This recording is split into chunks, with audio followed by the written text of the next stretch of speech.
welcome to a brand new episode of Sequel Rights, the podcast where we take a look at franchises that make you go, they made how many of those? And we give each and every sequel a fair trial.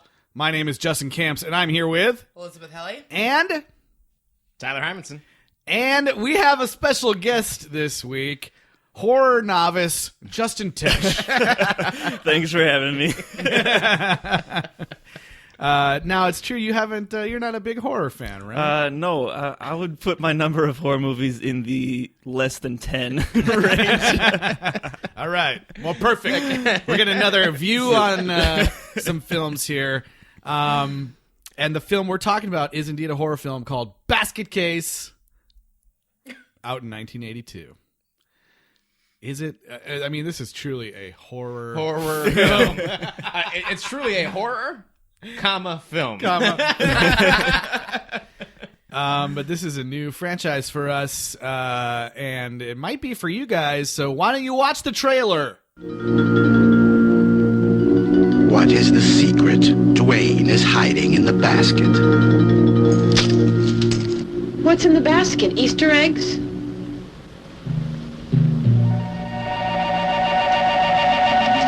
What's in the basket? Clothes.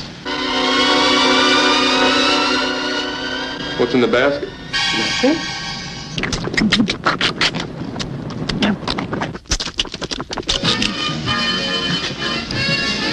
What's in the basket? My brother. All right, there's baskets involved. Okay.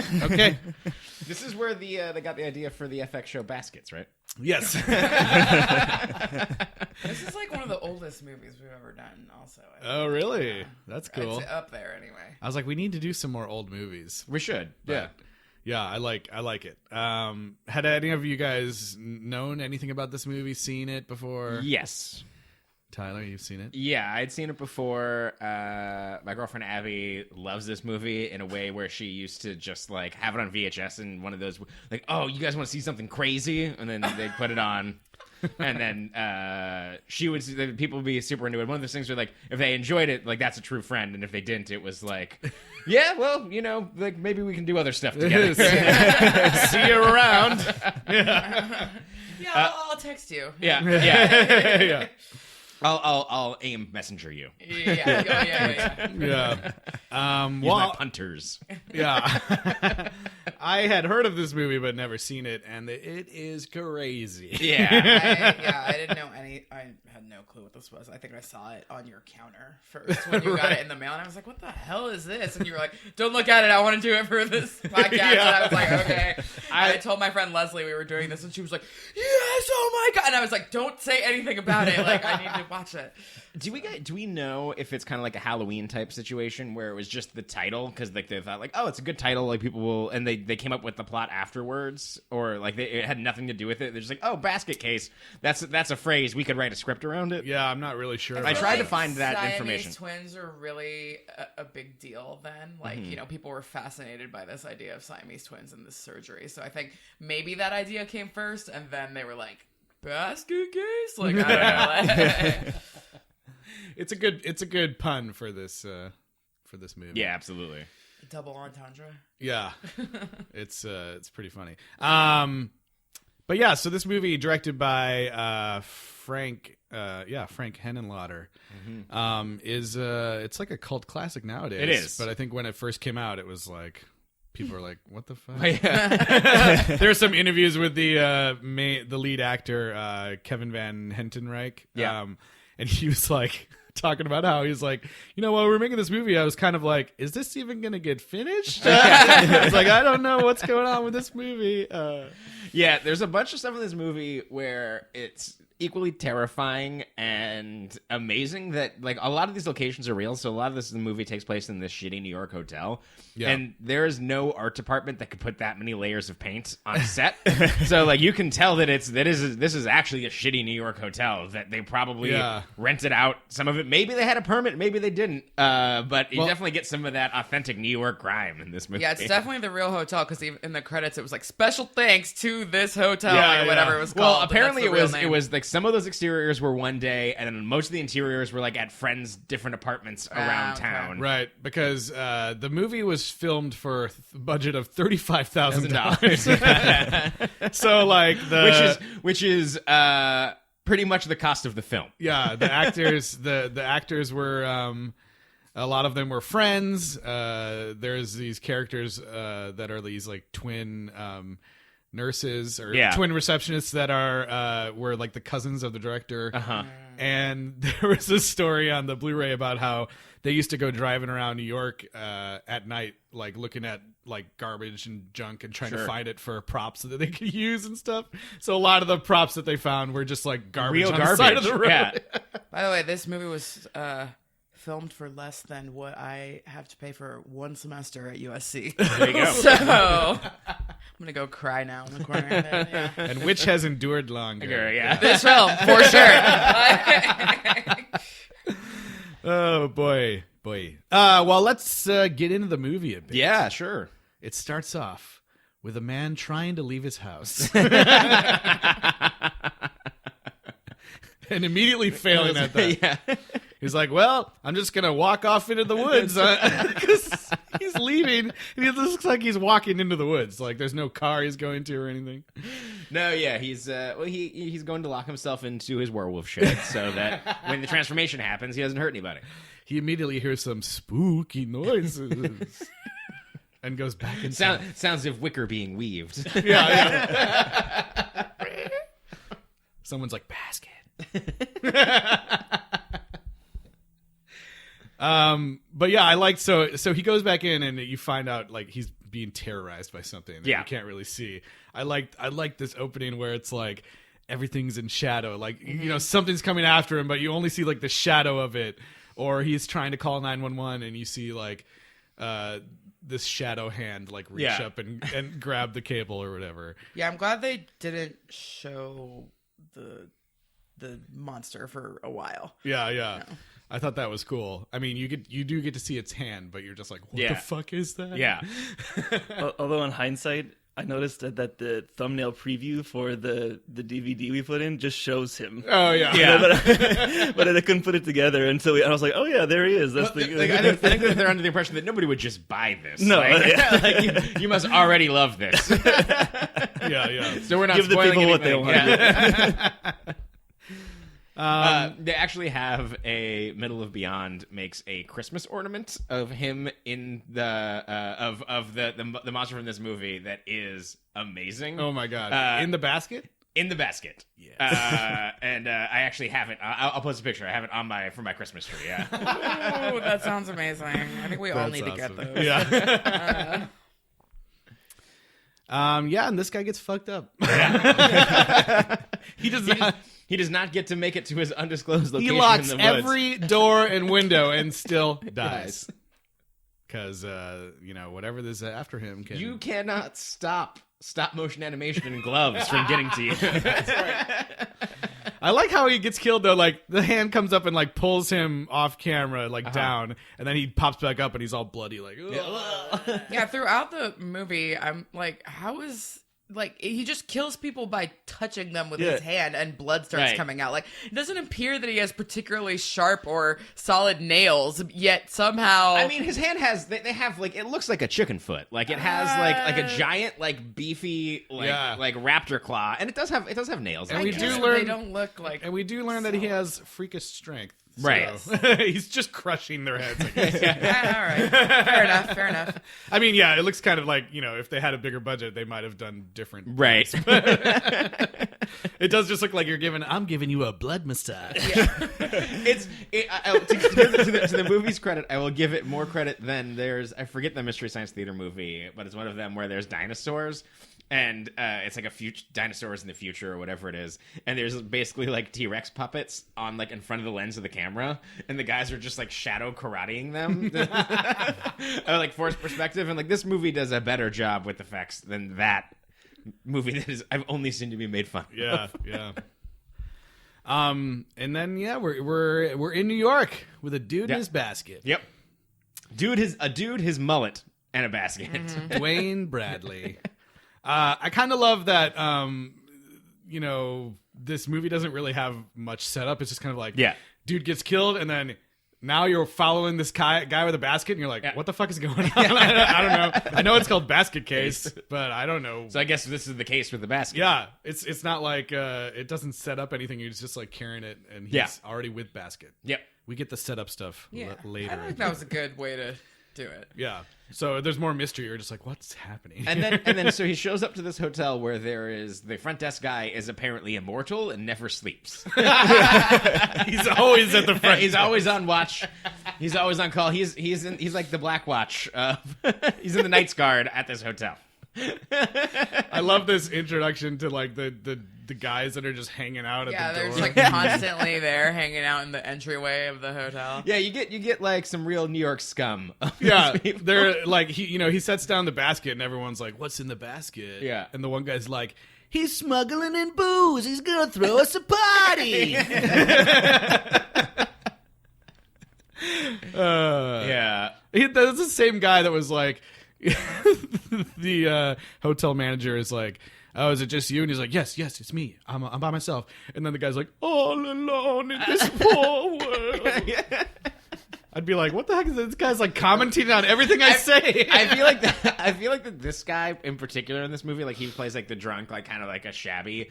Like I feel like that he was a guy who was in a community theater production of Death of a Salesman like 5 years ago, and then like didn't get any other acting work, and then they're like, "Yeah, you want to be a drunk in this movie?" And he's like, "Yeah." So he's trying to bring a lot to it. Like, he's overacting in every scene. He's like, "What is my character feeling right now?" And the director's like, "Oh, just get this guy away from me." Like, All alone. That was so funny. Yeah, and he does have like a bottle of booze in his hand.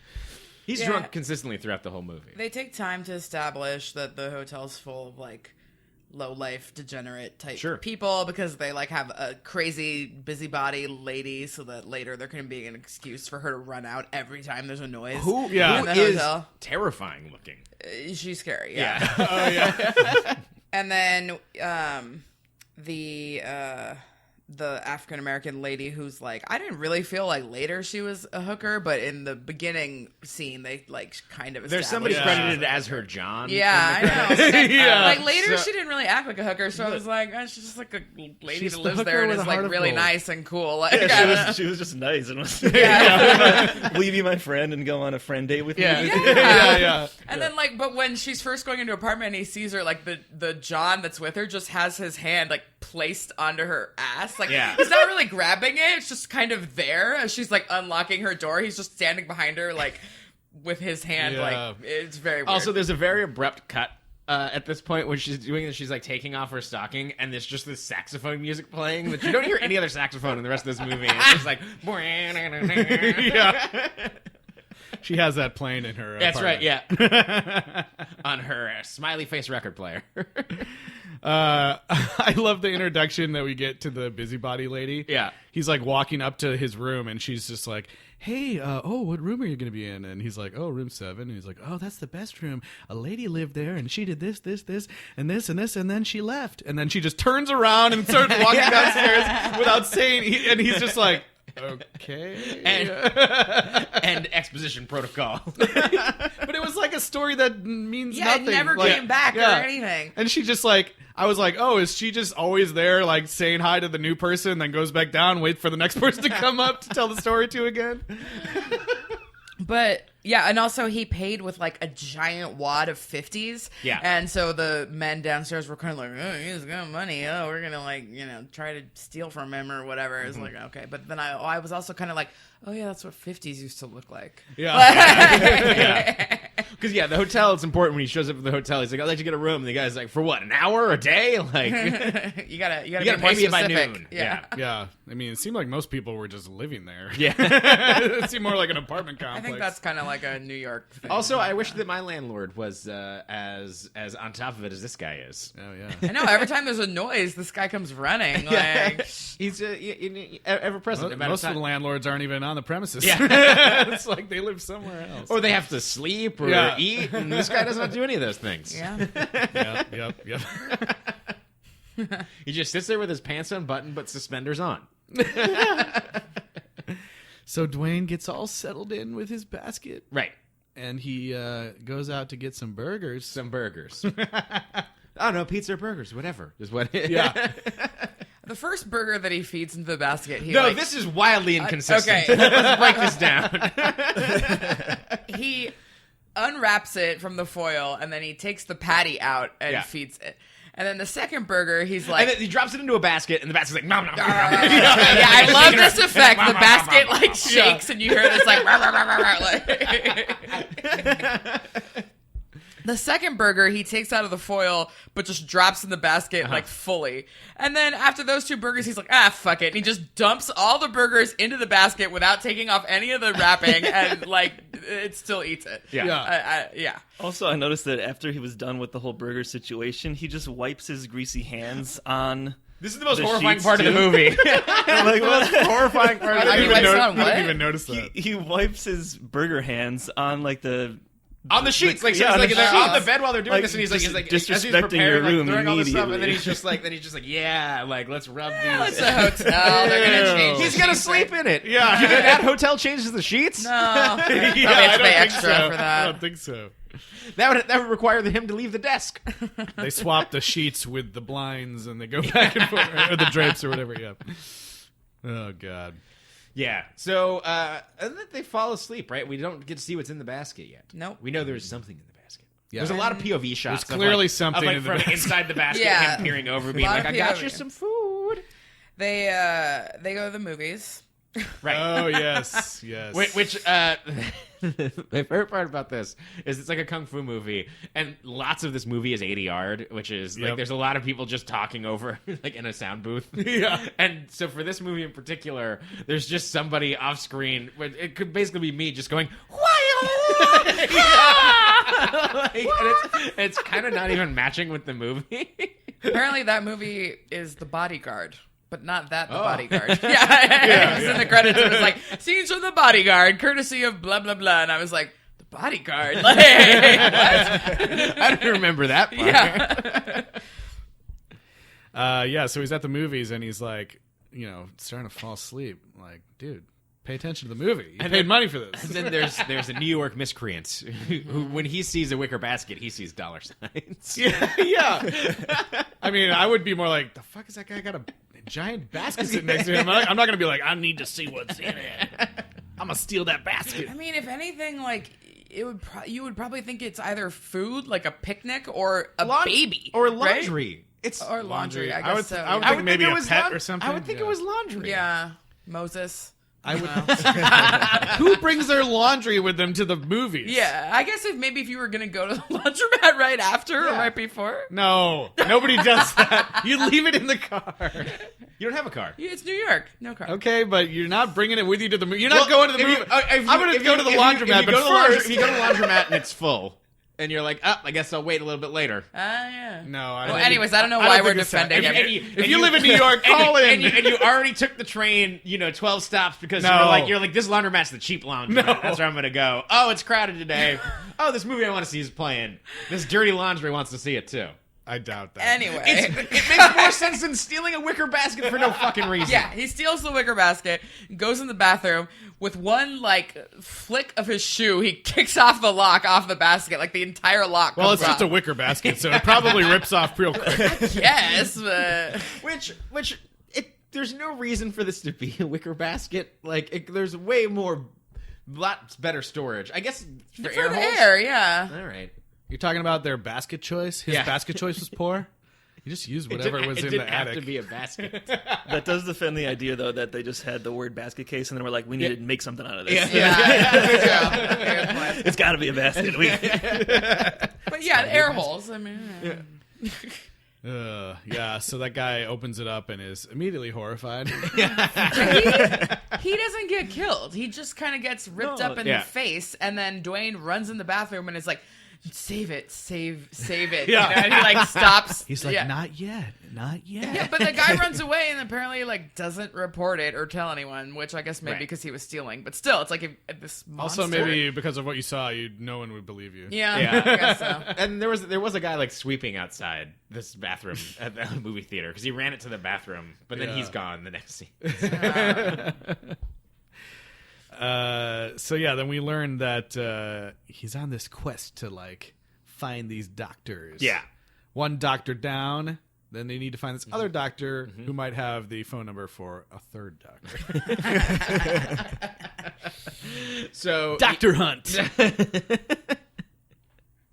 So he shows up to this other doctor's waiting room. Dr. Needleman. Dr. Needleman. And the receptionist lady goes, what's in the basket? Easter eggs? which is a fantastic line from this movie. Yeah, that was great. And she immediately thinks he's like the typewriter repairman. And she has this crazy thing like she's like, yeah, it's making this noise like almost like there's a mouse in there or something. And then she's like, it was like really high pitched. And then she goes just like that. And I was like, wow, I can't believe And then she they had her do this. And then she gets super aggro about like, oh, you're just in New York? Like, have you done this? Have you done this? Have you been to the Statue of Liberty yet? And he's like, no, I just got here. She's like, you haven't been to the Statue of Liberty? Yeah, not even Grauman's Chinese. Yeah. By the way, this girl looks like Vanessa Bayer. To me. I thought A that lot. same Yeah, thing. she looks like a lot like her. I thought that same thing. Yeah. Yeah. Apparently she's wearing a wig the entire movie. Yeah, you can tell. That is so clear. That is because I guess at the time she was in a punk band, so she actually like was bald. So, pretty funny. So yeah, she hits on him and like she says she's gonna take him around the town. Or She immediately is like, "You're so cool. I get off at 7. Hint, hint." So he goes in to meet with Dr. Needleman. And we see Dr. Needleman, and like to this point, you think like doctors, like the waiting room perfectly normal, and then like we see him before he kind of goes in. His office is a mess, and then before we even see anything from Dr. Needleman, he shoves an entire slice of pizza in his mouth. He has this insanely gross like introduction. He's just like, oh. It's like you can make anybody seem evil if you're just like, yeah, just shove this giant slice of pizza in your mouth. It was so gross. It had to be miserable to film. Like, and Yeah. he's like, yeah, again. Like, And then he's just got his gross hands like, what am I doing? Yeah, and then he didn't even have a bed sheet to wipe him on. Yeah, it was gross. That was super. So he's nasty. like gonna examine Dwayne, and Dwayne basically just takes his shirt off and like shows him this giant scar on his side, and like pretty much that's their entire appointment. Yeah. Like Yeah. There's this whole thing like when he's getting Dwayne is like setting up the appointment. She's like, "What's your name?" And he's like, "Dwayne Bradley." "Oh, but don't write Dwayne Bradley. He'll know who I am immediately. Write Dwayne Smith or whatever." And then so when he comes back out, she's like, "Was he surprised?" And he goes, "Oh yeah, he was surprised." but they don't kill him. No. They don't know. You don't get to see his shock. You just kind of see. Yeah, is it clear what exactly they were trying? I mean, I know they were trying to get the other phone number. But the first time seems like he was just there to intimidate him. To, like, case it. And case the place, yeah. I guess. I don't know. But same name. It hasn't really been that long. The kid looks pretty similar, and a giant like scar that is rather like Distinguished, yeah. Yeah, but he's kind of like, I think it's him. And so he calls the other doctor on the phone after the kid leaves. Which plays into one of my favorite scenes. yeah. in We're this suddenly movie. in a different film for one scene. I was like, I thought for a second it was like a soap opera or something that someone was watching on TV. I was like, what's happening here? It was like, nope, this is another doctor who's trying to date rape somebody. Definitely. It cuts to another scene of a dinner with the lady doctor, and she is with a man who looks younger, or at least Much younger, more attractive than her, because she looks scary. And Dr. Cutter, yeah, she's trying to like get him to drink more, and he's like, I don't know, like if I have another drink, who knows what'll happen, you know? And then she's like, that's okay. I like you drunk. You're cuter when you slobber. And then she fills up his glass like glug glug glug. I mean, I guess this lady, whatever she's into, but damn, it was really awkward and strange. Yeah. Luckily that interaction is interrupted by a phone call. Which wait, before the phone call happens, we get to Needleman, right? And then it cuts to him like it's the middle of the afternoon when he leaves, and then it cuts to him at night. Like he's just been sitting there for hours, Yeah. like contemplating, like, oh, what am I gonna do? He's, What like, am I freaked gonna do? out. What am Yeah. I?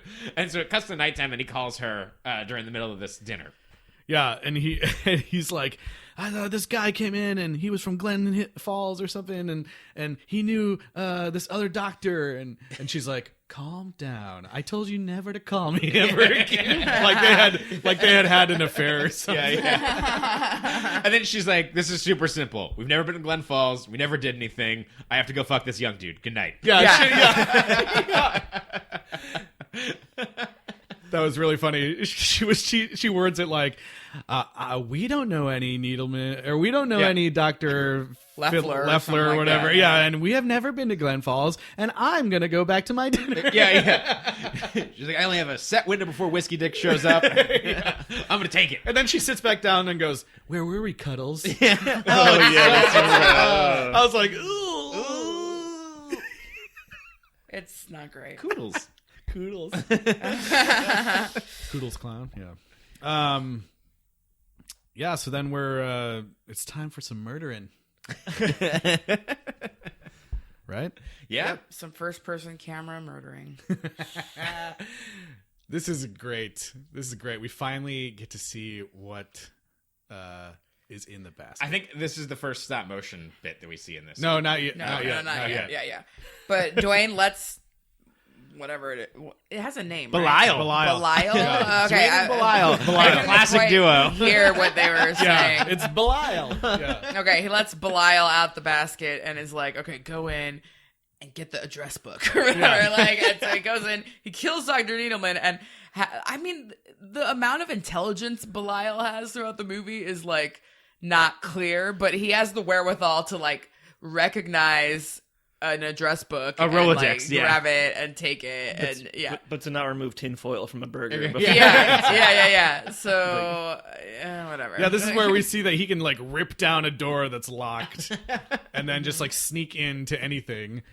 And yeah, the first time we see him, like Dr. Needleman, like he knows something's up, and he goes back into his office and he like closes the door, and he's like on the wall next to him, and he's like, ah! It's kind of like the sound he makes.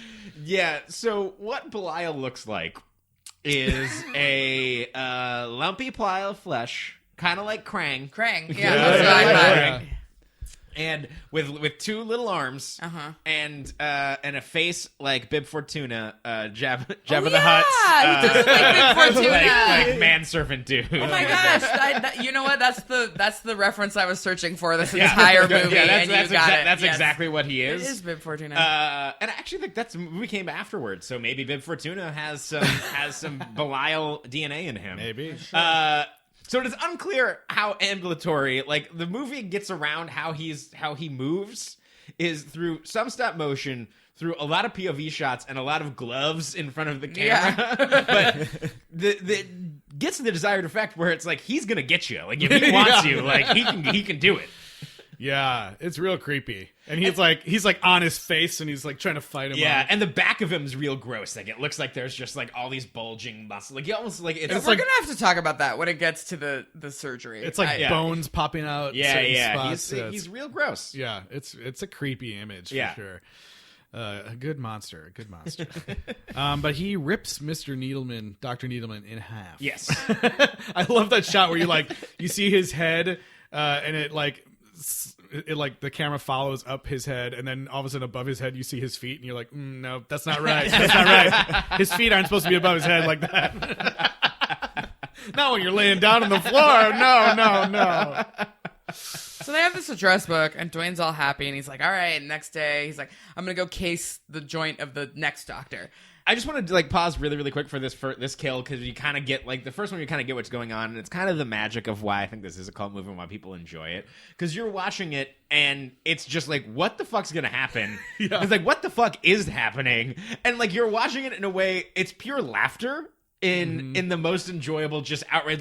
This is ridiculous in a way that is incredibly fun. Because you've not seen the movie before. The whole time you're like, what the fuck is in the basket? Yeah. And they finally reveal it, and you're like, what the fuck? That was what was in the basket? Or what? And then you're still like, okay, but what? Why does he talk to it? What the fuck is going on?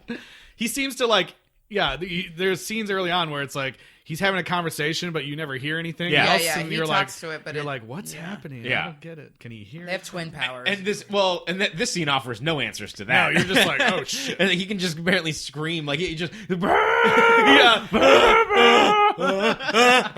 Yeah, it's real creepy. Actually, That's how Belial talks. yeah, pretty much. Pretty much. But aren't his eyes just devastatingly blue too? yeah. You're like so He handsome. does have nice eyes. Could get lost in there. Belial. Oh man. Okay, so Dwayne's all happy and he's like, I'm gonna go. He's like, yes, a Rolodex. Yeah, he's gonna go check out the doctor, but he's lying. He's really gonna go on a date with the receptionist. Yeah. But Yeah. he leaves Belial with a bunch of like nasty hot dogs, I think. And No, then- he opens up a package of hot dogs. He's like, I got you a treat. And then he just shakes a bunch of loose hot dogs into the basket. And then he's like, hey, I bought you a TV. Yeah. Here's a channel that doesn't work. Bye. Yeah, he doesn't tune the television. He just leaves it on static, and then he leaves. Yeah. And even though Belial can kill people, run around, and grab the Rolodex, he cannot turn the dial on the television. Yeah, well, tries. I think it's a crappy TV. Like, because I picked it up down okay. the street. It has a guarantee and everything. Is the joke that he makes, and it's probably one of the pieces of junk that the director found driving around at night. And so they make a point where he turns the knob on the TV and it comes off. Yeah, so he can't do anything. and then Yeah. Well, no, he just kind of sits there for a bit until the date goes pretty well right. for Dwayne. Dwayne is like he knows how to do dates. They go to the Statue of Liberty, and then it cuts to them down on Liberty Island, and it seems like they just done the stairs, and she's like, that was thrilling. Yeah, she's like, that was a rare thrill. I'm And it's like, what the fuck did you do? You were just giving him shit for not have done it before. Like, is this your first time doing it? Like, what? Yeah. And they're immediately in love. She's basically, I never felt this way before. Like, yeah, they start making out. Yeah. And I guess the connection is that when Dwayne gets a boner, Belial starts freaking out. Like, he can sense the fact that Dwayne has a boner, and he doesn't like it. Yeah. It's so weird. Pretty sweet twin power though. He's like, I want to be having sex. You're just sitting at your job, and you feel like nice, bro. That would be weird. I don't think I would like that power. I don't want that twin power. Take it back. Take it back. So Belial starts going nuts. He breaks the TV. He trashes the entire room. Yeah, this is like the amazing stop motion. Oh yeah, scene. I loved it. When it went into stop motion, I was like, yes! And it's cutting between like stop motion him throwing something and then like a filmed version of the like drawers exploding on the wall or something. Or just like someone just like whipping a chair across the room. Yeah. And he's just like and then everyone in the hotel is rightfully freaking the fuck out. what's going on? And at one point, he's just like at the corner of the bed, just lifting it up and slamming it into the And then right before they come inside the room, he goes back in the basket. And everyone's like, what the fuck? Well, the landlord has to come running up the stairs. He's like, all right, nothing to see. Like, it's probably an animal or whatever. And they get in the room, and it's like completely trash. They're like, what the fuck? What happened? And then they check all the closets. Oh, nothing in here. All right, everybody out. Yeah, I love how every time that some disturbance happens and then he leaves the room after deciding there's nothing there, he starts screaming at everybody, go back to your rooms, go back. It's like, dude, this is a hotel, not an orphanage. Like, you can't order them back to their rooms. Like, what the hell? In true New York fashion, he's like, you fucking guys, get back in there. Yeah. But in this crew of people that have gone to this trash room, we have our Willie Loman, our drunk, our drunk community theater actor. Yep. And he sees that he's just left his money out after the busybody woman has warned him not to leave his money out. Yep. So he went on a date and I guess didn't take any of the cash, because as you do. I know. I was like, okay. Why did you just leave it? And then it turns out that our drunk, who's been staying at this hotel, is an amateur thief. And he can pick a lock, because he like waits for everybody to leave and then he comes back. Yep. And then he picks the lock and goes in there to steal all this cash. And he has the cash. And then he stands there and starts counting it in a way that's like, you just walk out of the room. Just go, buddy. Count it later. Just count it later. And so he's standing there, and sees the basket. Yeah, but what's in there? And he's like, oh, I got to know what's in there. I'm embarrassed by the thought that I had at this moment. It's like he's like, yeah, I need to launder this money. Stupid. So stupid. But then he just opens leaves up the room hamper. without opening.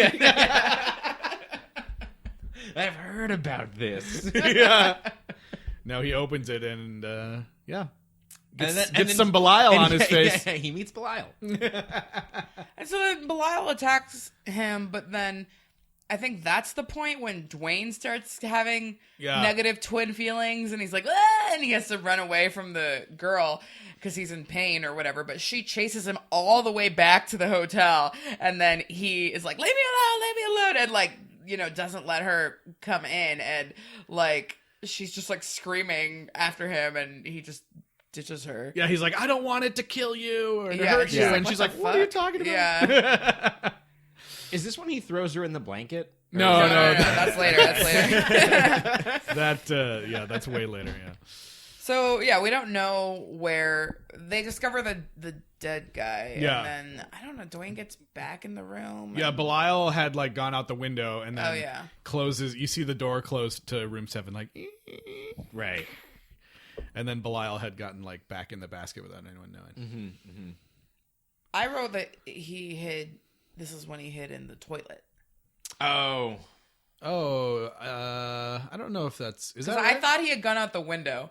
And then they leave Dwayne in the room finally after being like, well, I guess there's nothing in here. And then he's looking out the window and he's freaking out. And it turns out that Belial was actually in the toilet bowl the entire time. yeah, maybe. And then they have an entire, like, heart-to-heart, like, with Belial in the toilet. And Dwayne's, like, sitting next to the toilet being like, dude, like, why? You know, like, they're, like, having a heart-to-heart about the girl. And he's like, I lied to you about where I was going. I'm so sorry, you know? But they haven't even really explained, like, what their connection is at No. this point. Yeah. It's just a dude. It's just Dwayne talking to the toilet. Yeah, it's just still like, what's happening? And then he takes him out of the toilet and they embrace in a tender hug. Oh, toilet hug. It's like, all right, buddy, let's get you some loose hot dogs. So this is like halfway through the movie. JT, what are you thinking at this point? I can't even count the times I just looked over at Justin and was like, what the fuck is happening here? I can't. I mean, as I said, not a big horror cult movie sort of person. So I'm just taking it for what it is. And I mean, the thing that I really... we should note that JT just started massaging his temples.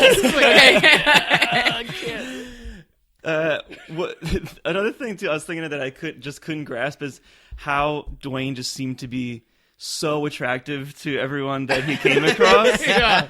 And it was like a mix between what's going on with his weird twin brother connection and why is he doing so well in the dating world with this mullet. You're like, maybe I need to grow out and curl my I know, hair. I was really just second guessing all my life choices. You need to start carrying a basket around, and everyone will be like, "What's up with this guy? He's got a basket." He's just the basket guy. It's just his thing. That's just, yeah. It's his affectation. I mean, I see him around town. He's carrying a basket. What's up with him? Maybe we should go on a date with him. I don't know. Maybe Dwayne let me and- see what's in the basket. Dwayne and Belial have made up, but Dwayne is upset still about this chick. So he goes to the bar downstairs with the basket and meets up with Casey, who had offered to buy him a drink earlier. And like, not even in a creepy sexual, I want you to pay for my services way at all. She was just like being a cool friend. That's where she flipped yeah. the switch for sure. Yeah. And so yeah, she's like buying him a drink. They're getting drunk and talking and having a good time. Yeah, and, they drink a special potion that makes them spout exposition. Yeah, Because Dwayne, in a very hilarious yeah, manner. Dwayne gets drunk and then tells us the backstory. Yeah. But first, the part that I hated the most. Yep. But first, the most offensive part of the movie. She asks him, so what's in the basket? He just, level with me. Tell me what's in the basket. And he's like, well, it's my deformed Siamese twin. She's like, well, that's funny because you don't look Oriental. And they both join in on the joke because he knows. Uproarious laughter. Yeah, and then they just go nuts. And I'm like... Yeah, that was bad. So she thinks he's joking, but then he like starts going into incredible detail, expository story. He's saying it like, no, this is real. Like, my brother was part of me, and now he's not, and he's in the Is this where we go to basket. the flashback? Yes, And they didn't love me, and only my aunt loved us. Yeah. And then we go to the flashback. And then the movie pauses, and they'd be like, all right, here's what's up, guys. And then you get like the opening scene from Wicked, basically. I love Where that. they're like, take that baby away! Like, you know, it's green, you know. I mean, love it's that. deformed, you know. I love like going into the flashback. There's like transition effect, like water, like woo woo woo woo woo woo. Yeah. And then like during the flashback, it fades to black. Like you think it's coming back to Right. like a commercial break or something, but it comes back and you're still in the flashback. It's like a little later in the flashback. It was just because I thought that was. So the mom dies giving editing birth to this, Yeah. obviously, as one would. And then the dad's like pissed off. He's like, "Why didn't I can't believe this piece of junk is alive and my wife's dead." Yeah. And like, and they're like your two sons, and he's like, as if I had two sons instead of one freak. yeah, he's really mad that people like want him to come up with two names. Yeah. Like he's like offended by the thought of this. Like only one name is necessary, like. Why didn't you kill him? Why didn't you kill him? And then it just cuts to Dwayne being a teenager. Yeah, he's a teen. Apparently the aunt has raised them the entire time and taught them. And nobody like notices until someone from like the school district is like, well, this person didn't come into high school, so I need to like, come investigate and make sure that they're being properly tutored at home school. And it's like, wait, no one like thought to follow up after the like medical mystery like birth that happened, like Yeah. And then we see one of my favorite images from this movie. The ridiculous prosthetic of this teenage kid who just has Belial basically the same size, like on his side, like just sticking out. And what they've done is just cut all of his shirts. Yeah, and they didn't bother to like, sew it so that the edge wouldn't be frayed. They just cut his it. aunt didn't love him that much. Yeah. She was getting old. Yeah. Oh man, I love that. I love the scene. They're taking the like school superintendent or whatever like up the stairs, and she's like, "Here's Dwayne," and he's sitting like in profile, so it's like he looks totally normal, and he's reading a book, and he's like, and then he turns and you the reveal of Belial, and then she's just like, "Oh my god!" The school district lady starts screaming, and it's like, okay, like. She told you that they were twins multiple times. She was like, they, not he. Like, she kept correcting her. She was burying the lead a bit in this. She was, but you knew they were twins. You knew something weird was going on here. And this is supposed to be like a professional, a child development professional. And yet, as soon as this kid stands, it's just like, ah! Like, she just like loses it. It's like, lady, They're twins and they're really close. Wink, wink. Oh man, It's a pretty. Yeah, I guess. What if she would have laughed? That would have been better. I probably would have laughed. No, I'm kidding. It's a pretty horrific sight, but it's not like. Well, and the kid looking so innocent. Like, Yeah, he does a pretty yeah. good job of being like, this is just who I am. Yeah, I'm just a kid. you want to know about him? The kid? Yeah. Ooh. Child star check. Child star checking. Well, he might have been 18, but he was either 17 or 18 when this was filmed. Not His a name's child. Sean McCabe. And I'm not really sure what he's done since the early 2000s, but like a lot of these child actors that we've come across, he became a super, super successful stuntman. And so this was like one of his only acting roles, but then he went on and he was Michael Keaton's stunt double for Batman. And he was in some James Bonds and Aliens and Aliens 3 or whatever. Okay. And then he was the stunt double for all of Young Indiana Jones. Anything that's Young awesome. Indiana Jones, he was a stunt double, like the TV show, the videos, everything. And continued to work like into the early 2000s, and I'm not sure what he's up to now because it's a very common name in Britain, I guess. So I was not able. I found all these weird Daily Mail stories about other weird guys named Sean McCabe, but nothing about this actual He's guy. the stunt double now for old Indiana Jones. Yeah, could be. He's in his 60s now, so. But yeah, super, super successful stuntman. Nice. But, That's amazing. what about the child who played Belial? How did he turn out? He's a chicken McNugget now. There's no accidentally actor. got fried into a chicken nugget. There's like not enough actor in Belial to even be credited as anyone playing Sure. Belial. Like it's a complete like creature. Speaking of Different credits on people's this, hands. speaking of credits on this movie, IMDb says that half the credits at the end were made up because everybody, like, it was such a small movie, it was just a bunch of friends, and they were embarrassed that it was just the same name over and over again for all these roles, so they just made up a bunch of names. A bunch of pseudonyms. Yeah. So It's that Edgar Ivins guy who mostly was like doing the puppet stuff. Okay. for those who can't see at home, Justin's doing little lobster hands. Yeah. Crab people. Let me put my hands in your mouth till you die.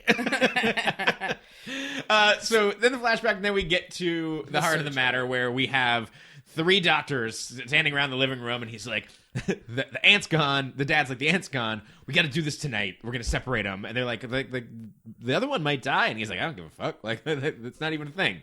Like, and like, your other son will probably live. And he's like, let's do it. And so they grab Dwayne, and my favorite part, Dwayne's like, no. God damn you. And then his dad's like, we're just going into the dining room, Dwayne. And there's 4 people like dragging him in, and he's screaming. And he's like, Dwayne, like, calm down. We're just going into the dining room. Where we happen everywhere. Yeah, we happen to have set up a surgery table. It's not a big deal. So then all of a You sudden, eat dinner here all the time. Dr. Needleman grabs a needle in order to inject him with some sort of anesthetic. God. And then Dr. Cutter grabs the knives to make the cuts. Okay, And then for the rest of it, Dr. Needleman is just like adjusting a knob the whole time. Like, this surgery scene is so crazy because it's just like super gross Foley, like super loud, yeah. like. It sounded like they were like breaking like celery in half Yeah. or something. Like it's just like Then this doesn't even make sense for what could have potentially been going on at all. it honestly looks like that Dr. Needleman is a DJ on a Spooky Sounds record. Like, And I mean, they put like they inject him with some sort of local anesthetic, but they don't think like maybe we should put him under. We're gonna cut off a giant thing. They put like he has a mask on. Or for Dwayne, yeah. He was screaming the entire time. He did not ever go to sleep until pretty after he horrifying like passes scene. out Yeah. once they cut it off. But yeah, he doesn't actually go to Like sleep. when they're injecting Belial, he's screaming like, "Ah!" But to be fair, he's always screaming. He Yeah, can't be true, happy but it's about just it. like That's it was his really go-to. creepy looking. And I was okay, like, but we have to get into like horrifying. the medical. Obviously, none of us are doctors, but like. This thing is huge, and I think that you would need a significant skin graft for both Absolutely. of them in order to close off Belial and to close off Dwayne. I mean, I have thoughts on this because like before they're doing like their whole powwow before they're like, well, they just share tissue. Yeah, they don't share They don't any share any organs, and it's or like, bone. Yeah, or bone, and it's like, how does Belial have lungs and a fucking Yeah. stomach? Like he's the most He's efficient got- human ever made. Yeah, like, he's the somehow- military needs to research him. There's a lot of Belial has a lot of heavy breathing, so he definitely has lungs. Right. He definitely has a brain of some Right. sort. He definitely has a stomach. Right. Does he poop? It's a good question. Private parts are up in the air with him. Yeah, know. we I don't don't know wanna- if he poops. I don't want to and know it's- what else is in that It's basket. unclear whether or not he has a dick as it goes on. Yes. Yeah, but he consumes food, so I don't know. If he did, he'd just be dragging it around everywhere. Yeah. So gross. God. It's so gross. Maybe it like retracts into his body like I don't an think animal. so. I think that's probably the part of the tragedy of why he's so jealous of Dwayne's boners. Yeah, I Yeah. think so. Yeah, part of this movie you could watch it and be like, "That's like a sad situation." Sure.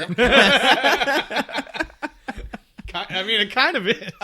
It gets really fucked up, but it's sad. So, closing out this flashback, this interlude of the movie. This is insane. yeah. Oh yeah, they go into the basement. insane. What happens? So, as we've already established, Belial can kill people with his hands Yeah. and is super strong. And what happens is that the dad... Wait. But first, Yeah. the doctors took Belial and put him in a trash bag Yeah. out on the side of the house Yeah. without really even making sure he was dead. And you'd think that they would like They don't take give a it and shit. sell it to some sort of museum of medical oddities or Sure. something like that. But nope, they just put it out. in Dr. the Cutter dumpster. said like she doesn't even think it's a thing. Like she's just Yeah. like, whatever, fuck that thing. Yeah. So, yeah, he's in a garbage bag outside. The garbage bag starts to breathe. He's alive. Yeah, and Dwayne finds him. 'Cause of twin And powers. actually, I want JT to describe what happens now. Oh God.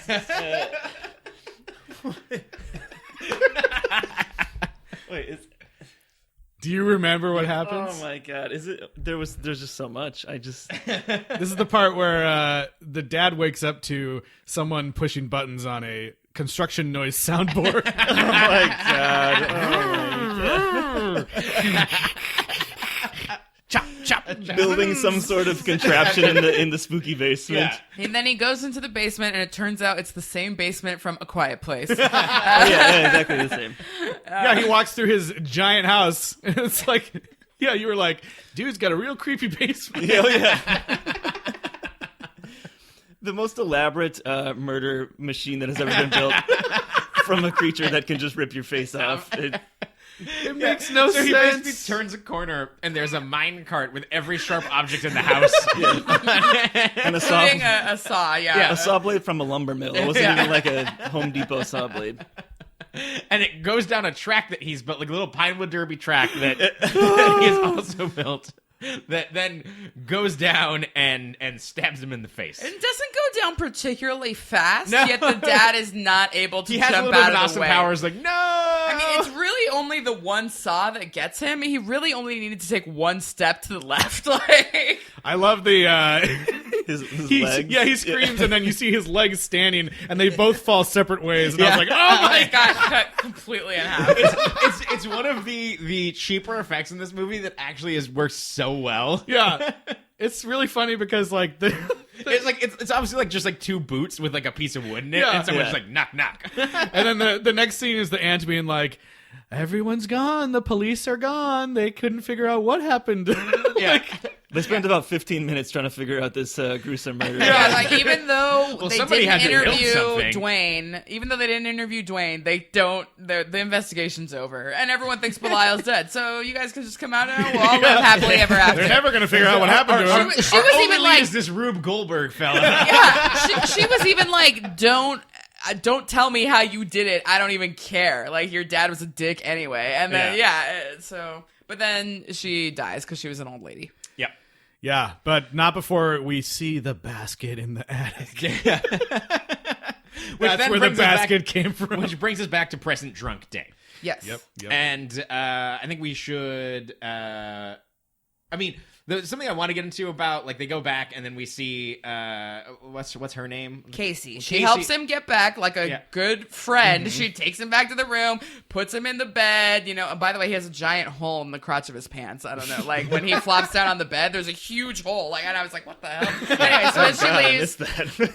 He's passed out, and she's like, he's like, I That want you to basket unlock door. your apartment door before I unlock my apartment door. And at first I was like, okay, whatever. Like, this was actually clever, I thought. And so she ditches him. She looks in the basket out of curiosity. There's nothing in there. And I'm like, oh shit, her door's open. Yeah. And so it's like, apparently, Belial snuck into her room. She gets to her room. There's happy face stuff everywhere. Everywhere. Her t-shirt too, right? It's Yeah, it's every creepy. single thing is happy face, and I'm like, oh man, like maybe she's just a huge fan of Watchmen because the blood is about to get spattered everywhere, and I was hoping that there'd be like a shot of one of the happy faces, like, Watchmen. which I don't even know, was Watchmen even out yet, but That's what I was just gonna look up. I don't know. yeah. I don't know if it was written. So she gets in bed and takes off her panties for some reason, Right. and then turns out Belial is in bed with her. He grabs her boob, which wakes her up. He's like, it's my turn for some boobies. Yeah.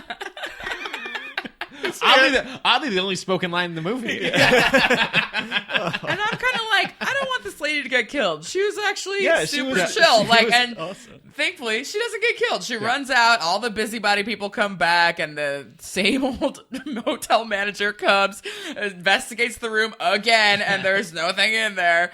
Get back to bed, everybody. Yeah. Go to bed. There's nothing happening. And then he's She's like, horribly traumatized and ends up spending the night with the other scary lady. But and then it turns out that Belial sneaks back into Dwayne's room and into the basket, and he took her lacy thong with him. And he starts So he has a smelling it. nose. Yeah, he's got a nose and a sense of smell also.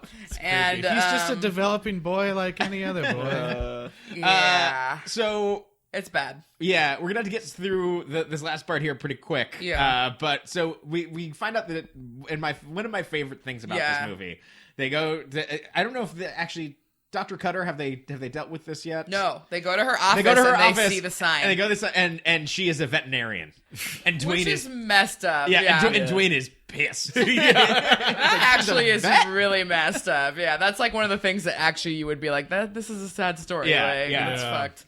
So that's what my favorite detail about this movie is that. Yeah, and then there's twin receptionists that both have a sprained right wrist. Yeah.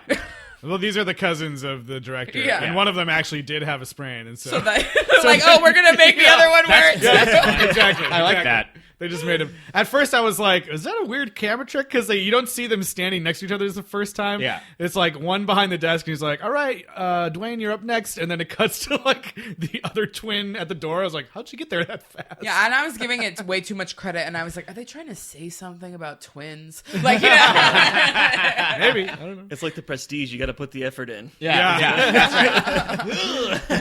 right.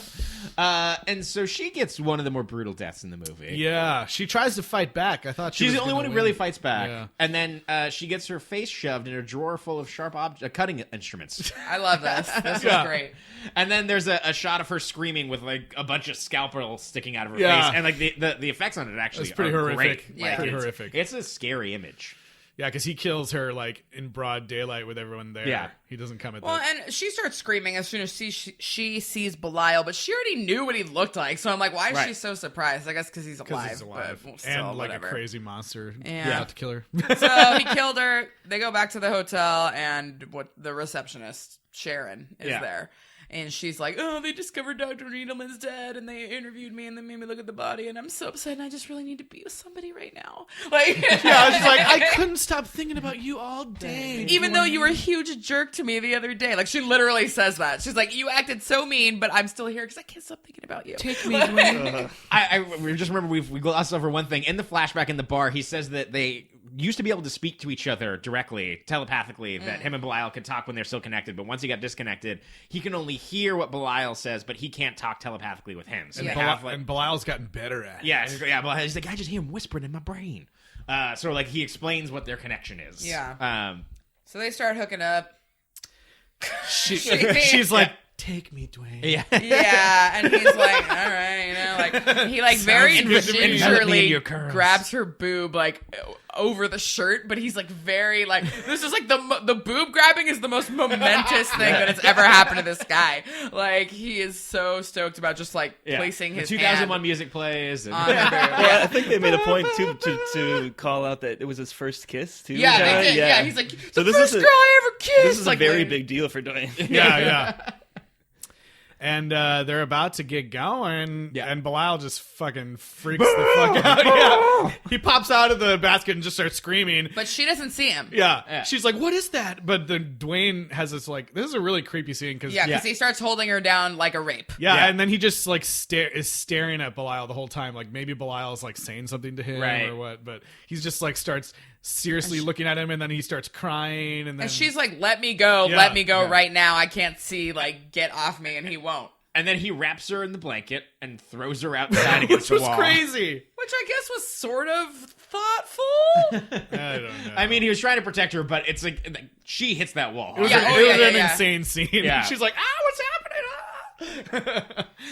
And then she tries to get back in, but then the managers and all them come, and she's still screaming, being like, let me in. It's like, you just wanted to get out. Like, why would you go back in there? But, oh well.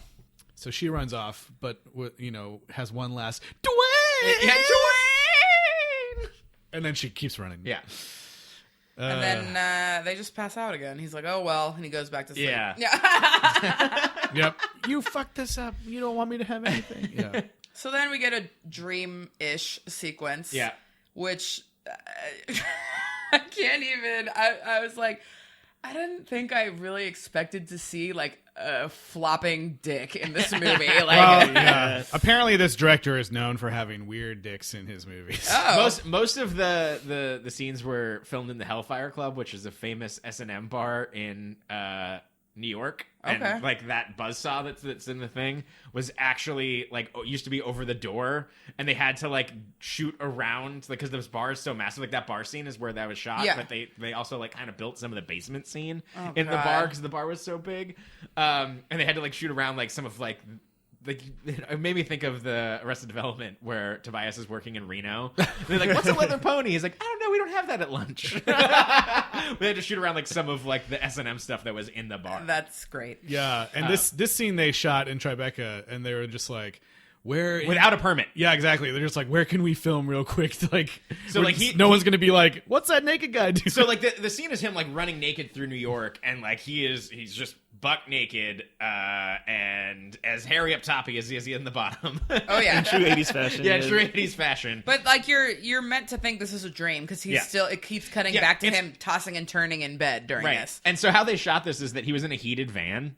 And because it was in the middle of winter, it was cold, and so like he ran a block, and then he'd hop back in the van, and they'd find somewhere because I mean he would have been arrested for like, streaking. So like it was just basically like, get in the van and get out and run. Get in the van. The whole reason they did this to begin with is because like they originally it was supposed to be like Belial running through the streets, but they didn't end up having the budget to do something like that. So they asked him to do this, and it was like the actor Kevin Van Hettenreich. He said one of the reasons he wanted to take the role in the first place is because he thought there was this really interesting like duality between Dwayne and Belial, like which one is which, and he thought that like this scene like added to that kind of like Sure. I think it did, but I don't know why his dick had to be out. Yeah. I guess it's because Belial has no clothes. Belial was on his Sure, big sure, that's true. Yeah, his dick was dragging on the Belial sidewalk. has no Poor clothes. Belial. Yeah. And Belial has no clothes. You think in the dream he goes to the receptionist's house, even though I don't think he's been there before or knows where it is, but okay. He like breaks in his dream into her house. She's sleeping, of course, naked with just a sheet over her, and he like pulls the sheet down. It's really creepy because it's like it's Dwayne's hand, but it's moving in a way that like you're like, I don't think Dwayne would move like that. So now you're starting to be like, oh, this is. So once they show her boob, the something's first wrong thing here. that he does is like put one finger out. He goes, just like a boot. yeah. He Yeah. boops her nipple, and like that's it. And I'm like, do people do that? I don't know. Developing Siamese twin freaks might. I don't know. He boops the nipple and then kind of progressively starts grabbing it more and more, I guess. Right. Yeah. And then she wakes up and is basically. There's like, a really horrifying like you see so he's touching the boob, right, and then the camera like pulls up, and now you're like, okay, he's on top of her, and then the camera moves like towards her face. Yeah, and he starts backwards, face killing her like he always kills. Forwards. Oh, yeah. So It's he's like a kind of POV. raping her. Yeah, right? yeah. You see like the camera's moving like they're having sex, and then you're like, oh no, not this, no.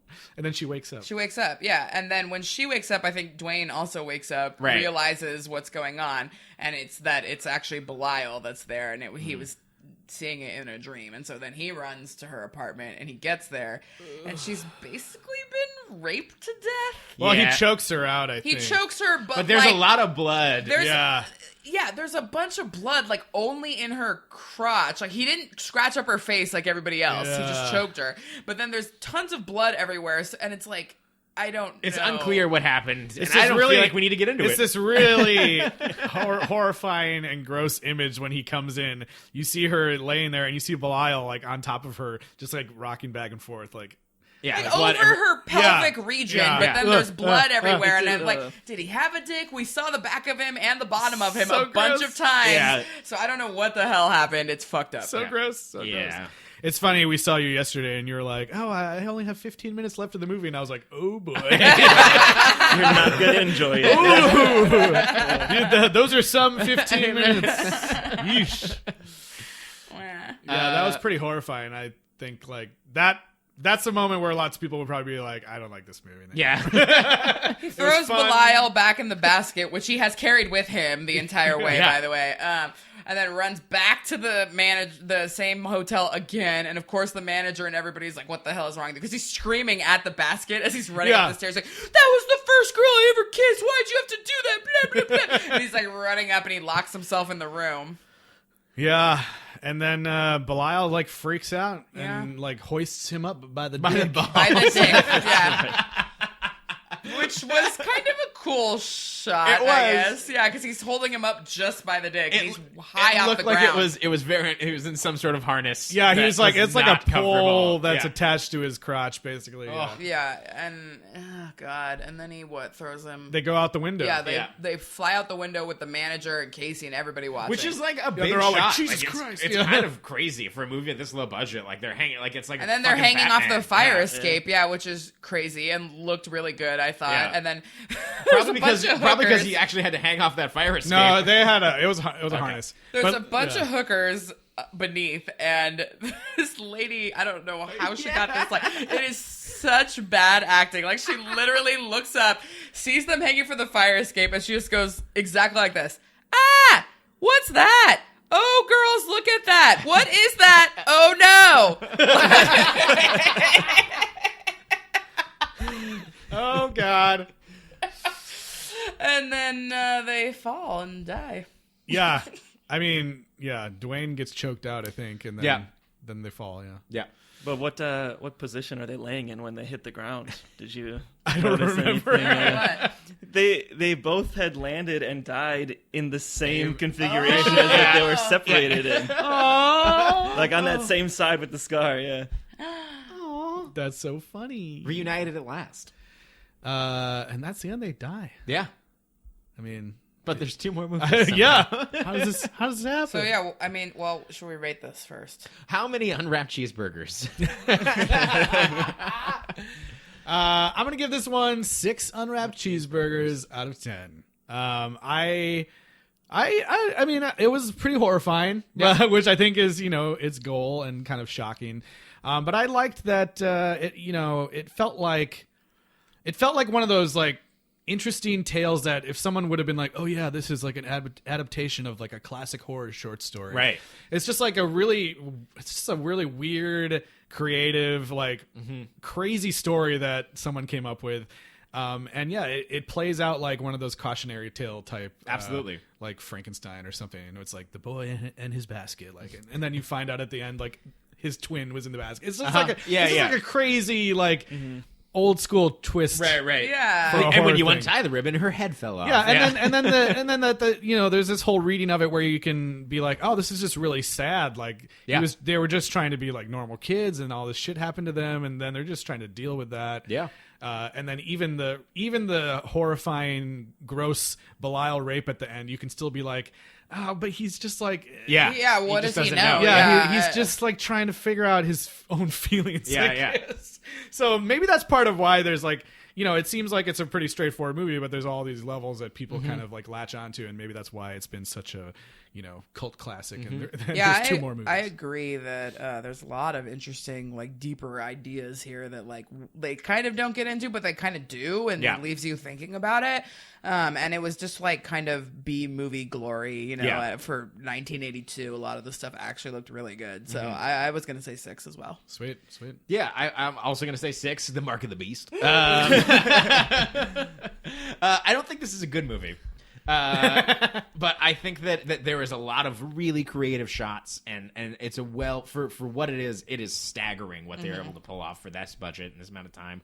And I think this is a movie that is so enjoyable to watch and so much fun to watch, and it doesn't make it a bad movie. I think it's just like that, like it's did so much with what it is, and it's so much more than the sum of all of its parts in a way that because of the different levels that it engages on, and because of all these kind of cool creative shots that they were able to steal, and there's a really ballsy approach to it of literally had somebody run out naked in New York, but they're actually trying to make these shots have an emotional impact and feel real in a premise that is so batshit crazy that it being grimy and gruesome has an effect on the audience. And I think that it's so much fun to watch. Yeah. And it's so much fun to share with people. I think it's one of those where it's just like, oh my God, like you want to see something crazy? Like I 'cause totally get it. Justin, you said you watched it twice, so you already knew what was coming when you showed it to JT. Yeah. So that was probably part of the fun, right? It was really fun, yeah. He was like, several times you're like, what are we watching? Why? So what did you think? Oh wow, I get a guest rating. Oh yeah, of course. Of course. And don't shy away from your feelings. Okay. Well, if you care about an opinion from a guy who knows nothing about horror movies in general, I'm gonna give it a 5. Oh, I'm gonna go on a limb there. I did, like Justin said, we did laugh a lot. I mean, it was. I can see how it kind of has this like cult following, sort of appeal to it, just because it's so jarring and it's throws like, you off. see And this. And you just have to. I couldn't help but think about the decisions they were making for some of the more ridiculous moments too. Again, it does get a little bit like for some of the like questionable moments, especially. But I mean, I enjoyed it. It was crazy and unexpected. Would you watch Basket Case 2? I mean, I feel like now I have to. Right. They got me hooked. What was the time span between the two? This one is out in 1982. Basket Case 2 is 1990. Oh, Oh, wow. Okay. whoa. I'm excited then to So- see. But what do we think it's going to be about? Well, that's a good question because it appears as though they died at the end. Yeah.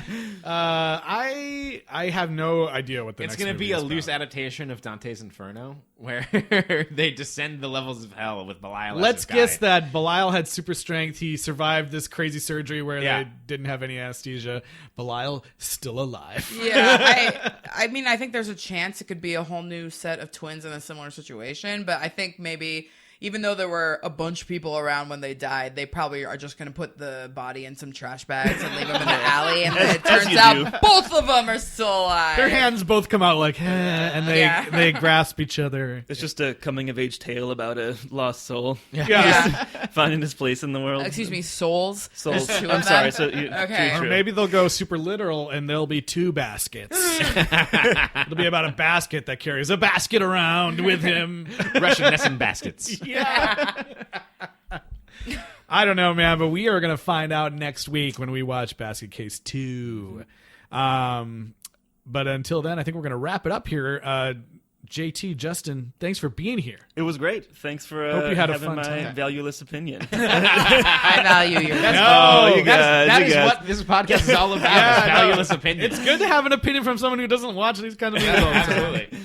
By the way, if you want to watch this movie, it's available on Shudder, and there's a free 7-day trial, which is how I watched it. Nice. It's also on Apple and PlayStation, and then the next one is, I think, also only streaming, and the third one is physical only. So Yeah, I watched the Arrow Video Blu-ray of this, and it was like a restoration by some museum. Pretty awesome. and it had a handful of special features. Oh yeah, I didn't even get to watch them all because there are so many. Ooh, there's fun. like outtakes. There's a crazy interview. There's one that's labeled like a very strange interview with the director, where it's just it's about a 6-minute interview. Yeah. And it's a naked guy sitting in a chair who's not the director. Yeah. Who's like pretending to be the director, while the director off screen, you can hear his voice asking him questions. What? And then the guy who is sitting naked in the chair says like the wrong thing, and he goes, "No, that's not what happened. I think it was this." The director says, like, to actually answer the question. It is very strange, but you should watch it. The Blu-ray is great. It was like put together with the help of the director Frank Henenlotter, so it's really well done, and lots of cool special features if you want to check it out. Okay, so email us your suggestions for future franchises or any of your follow-up questions, sequelrights@gmail.com. You can follow us on social media on Twitter, Instagram, and Facebook at Sequel Rights. And rate and review us on Apple Podcasts. And we will see you guys and your baskets next week. Basket Case 2.